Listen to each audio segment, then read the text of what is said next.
Hey guys, Stuart Breeding. Welcome back to S2 TV and our ongoing series about program design. We're going to take a little different turn today and talk about something that's pretty important.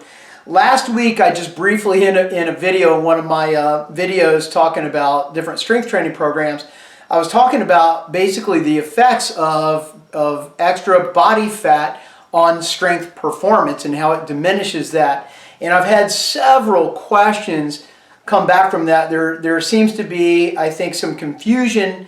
I know that there's some confusion out there, and there's a lot of strength coaches that are out there that I think probably could really look at the science of how body fat is affecting not just strength but anaerobic system and performance overall, rather than just kind of spew out how they feel on the subject. There is hard data that shows clearly the effects, the harmful effects of extra adipose tissue and performance across a lot of different variables, strength for one.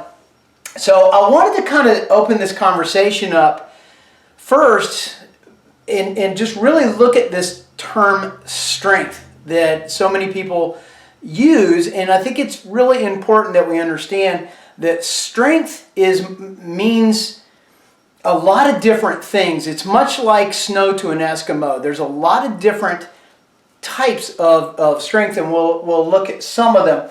But you know, these notes, my lovely whiteboard is back, and I've made these notes. I don't really know if they come across on the video. They're more for me to keep my mind in process. So if you can't see them, I will be going through them line by line.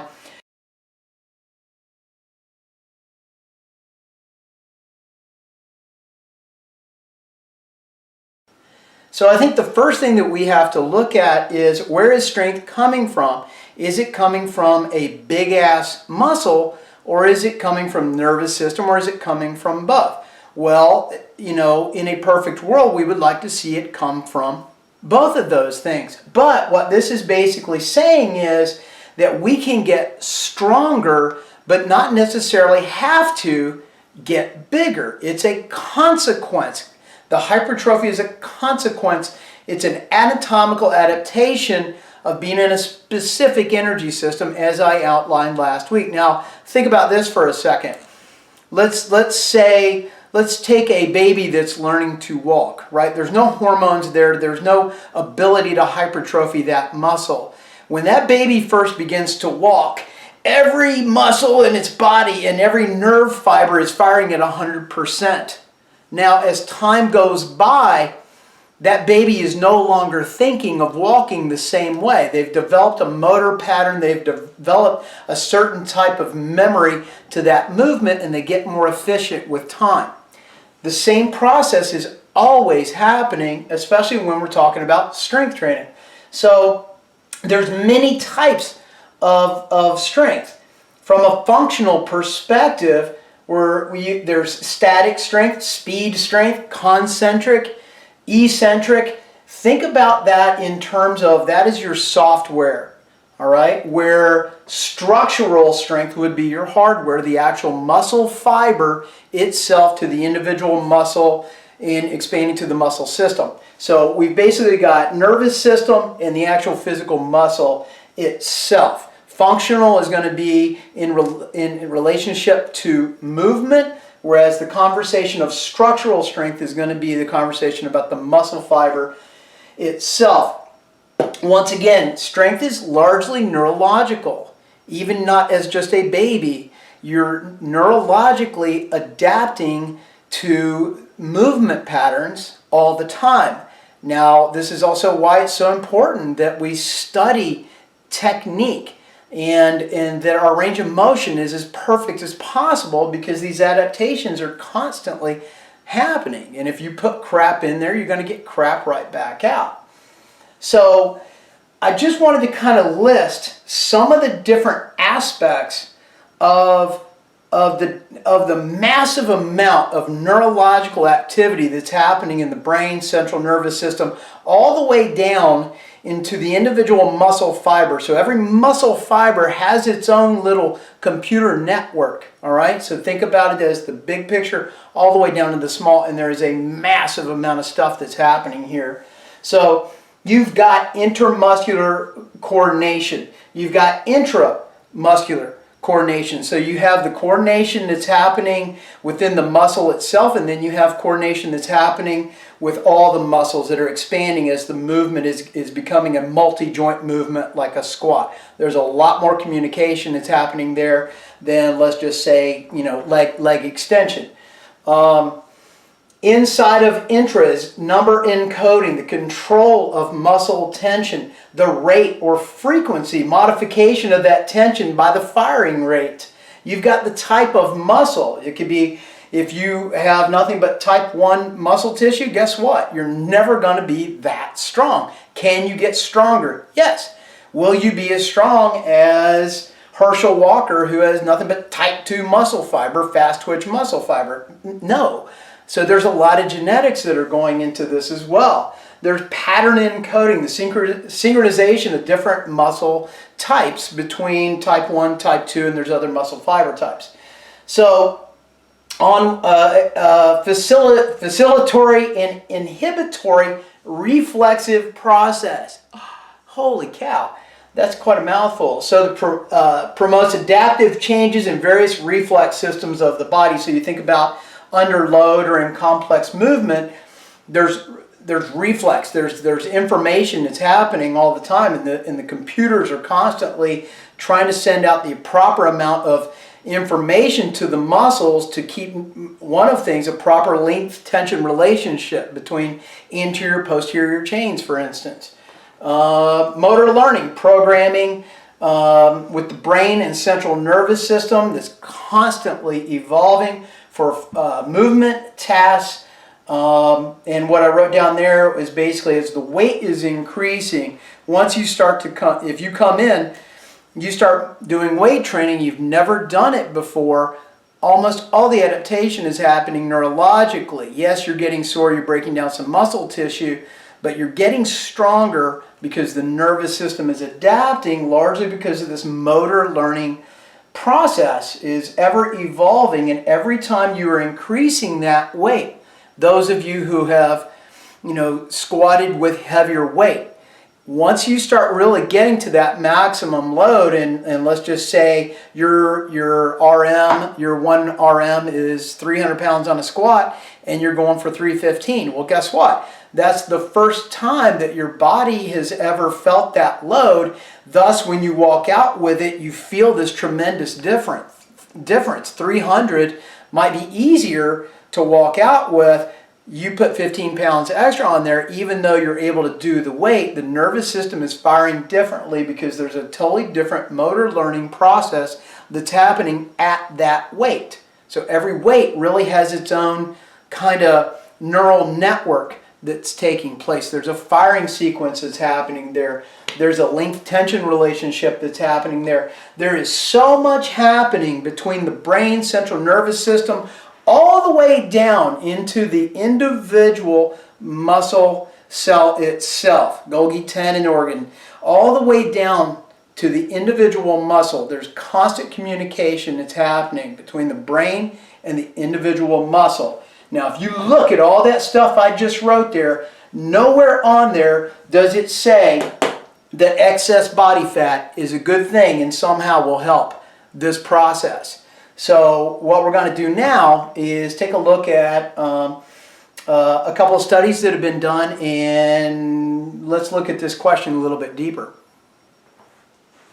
All right, guys, so we got a good handle on the nervous system and its effect on strength. Obviously, you can see without a doubt that the nervous system plays a huge role in strength training. So the next thing I wanted to talk about was specifically body fat, and we have this conversation quite a bit at Studio 2. And I wanted to really just break down a lot of ideas and thoughts on this subject matter. And the first thing that I wanted to do was basically kind of outline for you what a healthy amount of body fat is and what is an unhealthy amount of body fat, and what are the effects of an unhealthy amount of body fat, specifically in this conversation on strength. So basically what I'd like to do is say, let's look at obese and non-obese to make it simple. And we need to make the conversation simple because, the reality is we are living in an obese country. To be obese these days is pretty normal. I mean, you're looking at roughly half of America is obese. Now, what does that mean? Well, in our conversation, men are 20% body fat or more are obese. So if you have been in to see us and you have done a body composition on the in-body that is incredibly accurate, and it has come back with a result of 20% or more, you're obese.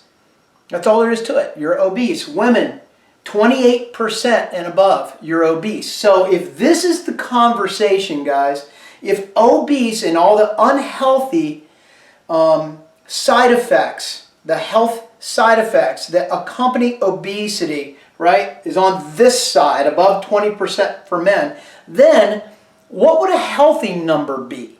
I don't want to just be below 20. I don't want to be a little bit below obese. So let's just say for men, somewhere between 10 and 20% is purely attainable and should be attainable. And there's absolutely no performance issues you're going to have being at 10%, no matter what sport or strength event that you are doing. I maintain somewhere between 7 and 9% body fat and have maintained that for the last 3 years. I specifically am doing powerlifting competitions and am getting stronger every single week. My muscle mass is increasing, my body fat is slowly going down, and my performance is through the roof. It can happen. Women, they're different. Obviously, we're looking at healthy hormonal levels. Once the body fat is trickling down somewhere around 17 and below for women, we might see effects on menstrual cycle. Some women and men can maintain very low body fat percentages. I have several male friends that stay in the 4 and 5% body fat range and have absolutely no effect on performance whatsoever. They're never injured. They do wonderful. So think about that conversation. Now, what we need to know is, where am I? If you don't know, a bathroom scale is not going to tell you. Get an in-body, a DEXA scan, bod pod. Get something that's accurate so that you know the conversation. Don't just look in the mirror and go, oh, I think I'm a good healthy fat percentage. I feel strong. We'll talk about why you feel strong when you're a little bit fat. So anyway, 20%, 28%. Now, the fat that we're measuring to come up with this number is subcutaneous fat. It's the fat that you're finding in and around skin tissue. All right? So to break that down a little bit further, let's talk about visceral fat, abdominal fat. So now we're into the gut. We got fat inside and wrapped around the organs. Okay? We call that deep fat. Now, if we see that in male or female clients, we definitely are talking about somebody who is either pre-diabetic or diabetic.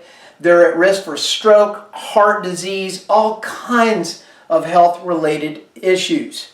I know this conversation is about strength, but we're going to get to that. So I want you to think about, okay, even if you think that having a big fat belly is going to make you stronger, it's a matter of time before you get one of these and either lose a limb or have a heart attack. Even if, and it's not, even if it made you lift 10 pounds more, would it be worth it to have a big fat ass belly? No. The other, intramuscular adipose tissue. This is when it gets a little sketchy, guys. So, once we've gone subcutaneous, fat is increasing, body fat is increasing, upwards of these obesity, this is definitely where you're going to start seeing this visceral fat. in men and women at 20 and 28% once we're definitely creeping into that obesity range. Now, at the same time, that fat is starting to get stored in and around the muscle tissue itself. Okay? In and around the muscle tissue itself. It's called IMAT. Now, here's just a couple of things related to IMAT. It has a specific, if we see a large amount of intramuscular adipose tissue, we're going to see insulin resistance, metabolic issues, there's going to be muscle and mobility dysfunction, definite inflammation, and I'll go into the effects. Now, I want to back up really quick because you guys, some people watching this video will take pieces of it and twist it around. I am not saying you don't need body fat. I'm saying you do need body fat. You need a healthy amount of body fat. The fascia is fat. The cell membrane is fat. There's chemicals, processes that are happening that require cholesterol and fat. I'm not talking about that, guys. I'm talking about you are so fat. You are in this obese category or at risk of obesity, and there's so much fat that it's gone from subcutaneous to visceral, all the way to where it's wrapping around in and around your muscle tissue. Here's some effects for those of you out there who really think that you need to be fat to be strong. Here's the effects of intramuscular adipose tissue. Sarcopenia, that means muscle loss. Decrease in neural adaptation. Decrease in strength and power. These are clinical, peer-reviewed studies, folks. There's a ton of stuff out there on this subject matter, okay? I'm not pulling this out of my ass. Decrease in recovery time. Decrease in mobility, i.e., inflammation, neurological effects. Now, if you think your mobility and strength don't go together, you need to be thinking twice.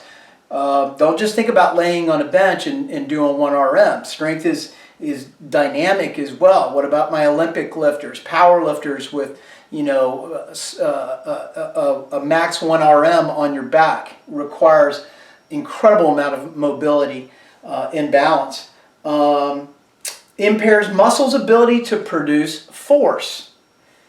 Let's see, what's next? Hinders muscle quality, usually found in resistance training. Very interesting. They found that the actual quality of the muscle itself was affected by IMAT. It's not usually what you see in resistance training or the effects of resistance training. There's an increase in muscle tendon stiffness, injury, and a decrease in elastic energy storage, which also, think about power again, guys. The stretch shortening cycle is absolutely critical when we're talking about the squat, Olympic weightlifting. So there's a decrease in the amount of elastic energy storage in the muscle tissue. More energy is required to contract and release energy. So add all these things up, guys, and what do you get? That this increase in IMAT is a decrease or inhibits muscle activation. That's all there is to it. So let's talk about some other ideas on this subject. So I think we've clearly shown that an increase in adipose tissue by and large has a horrible diminishing effect on performance. It is in no way helping performance on any level in strength or any other performance variable. So I want to kind of turn our attention away from, let's say, our 1 RM strength athlete like our power lifter and our Olympic lifter, and we've clearly established that if you're looking for strength gain in that category, becoming fatter is not going to help you. But what about our athlete who is using resistance training as kind of a side tool for their sport, like a football player? Well, let's look at that guy. Interesting study done by Dr. Todd Miller. He was looking at female soccer athletes and examining why they were losing strength as their season went by. One of the things he was looking at was the effect of gain of body fat over the season. What he had found was as little as a 2% increase in body fat had a significant decrease in anaerobic performance. Now, remember the videos we were talking about the other day, and we're talking about energy systems. Anaerobic is the energy system in question, especially in regards to strength training, okay? So the sports that require high levels of anaerobic performance are football, wrestling, track and field, soccer, baseball. I mean, just about every sport you can think of that's popular in America requires an incredible capacity of anaerobic performance. As little as 2% increase in body fat had a significant decrease. He was looking for a math problem to kind of help him determine, all right, let's really look at what the effects would be if an athlete were to gain X amount of fat. Well, go figure, the racehorse community already had this figured out. So you can basically take a 1,300-pound horse, put 2 pounds on it, and that horse will lose 8 feet of its speed velocity, or a whole length in horse. All right, so a 1,300-pound animal that gains 2 pounds is going to be 8 feet slower. Let's take that math problem and look at maybe, an NFL guy or a football player, 170 pounds. He's gained 3.4 pounds of body fat. If that happens, he's going to gain 2.6 seconds on his 40-yard dash. So if he was doing a 5 flat 40, he is now doing a 7.6 40 because he gained 3.4 pounds of fat using that formula in the racehorse community. He will also add he will also decrease his vertical leap by 2.6 inches. That's crazy, guys. I mean, think about that. 3.4 pounds of fat, and you have that kind of effect on your anaerobic capacity. I don't think it's worth the gallon of milk. Eating fat is critical to performance. Being fat is not. So let me just help you guys understand that we are not in any way saying that somebody should not eat fat. You have to eat fat. The cell structure is made of fat, cholesterol levels, hormones. There's all kinds of physiological reasons why we need to be eating fat. But I don't need to be fat to increase my performance. It absolutely, one does not go with the other. And I really want to lay that out because I know somebody will take this video and say, Stuart says you're not supposed to eat fat. I'm not saying that. I eat fat, but I know specifically the macro number of fat. I know exactly how much fat that I need to be eating on a daily basis to fuel my workouts, to help my body recover, and all the processes that are needed, and no more. There's no reason I need to be storing fat for a performance-related reason. There are none. They don't exist. So once again, eating fat is critical to performance. Being fat is not. They're different. Where we get confused is this guy right here. Now, when you're eating large amounts of food, what's happening? Well, your glycogen tanks are getting enlarged. The glycogen in your liver, and specifically in your muscles, is expanding. You're feeling stronger. You are stronger. If you take somebody whose glycogen levels are at their highest capacity, their strength is going to be magnificent. If you reverse that and diminish those glycogen stores, and you're going to see strength completely diminish. This is not the same thing as being fat. Glycogen stores is not subcutaneous fat, it's not visceral fat, and it's not intramuscular fat. It is its own thing. Now, here's the problem. If I continue to have so much glycogen in my muscles because I like the feeling of being pumped, of being swole, or the effects that it has on my training, then absolutely, guess what's going to happen? Once those stores are full and stay full, there's absolutely no reason for your body to metabolize fat. We have to diminish the amount of muscle glycogen for your body to go into fat metabolism. It just won't do it. So you have to know when and what you're eating. There's a certain amount of food you should be eating pre-workout, post-workout to fuel that workout, to keep the glycogen levels and performance high. But at the same time, if I don't have the correct amount of space after that, then I'm not going to get into fat metabolism. And I'm telling you guys, it can be done. It just requires some diligence on your part. You need to know your data. That's all there is to it.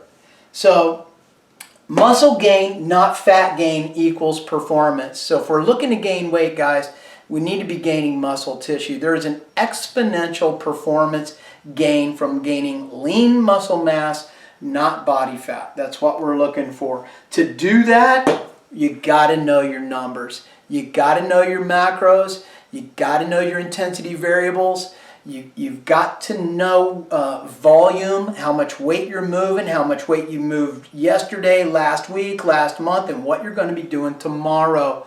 So I hope that this once and for all ends this conversation. I know it won't, because there's so many people out there at the end of the day that are just lazy. That's all there is to it. And they're preaching and saying a lot of things out there that are unhealthy and untrue. And this is definitely one of them, guys. So hopefully you learned a little something, and we'll see you next time.